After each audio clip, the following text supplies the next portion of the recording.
আমি জানি তোমাদের কাছে হাজার রকমের মোটিভেশনাল কোটস রয়েছে, কিন্তু আজকে আমি যেটা বলতে চলেছি সেটা একটু ডিফারেন্ট।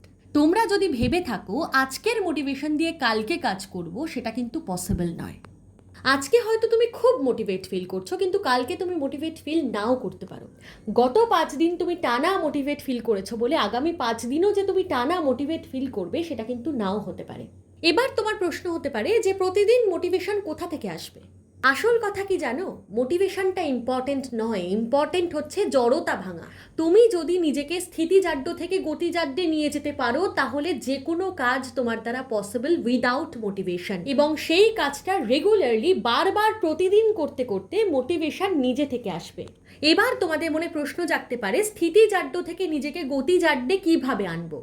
সেটা যে কোনোভাবে আনতে পারো, তবে ওয়ার্কআউট হচ্ছে তার মধ্যে বেস্ট উপায়।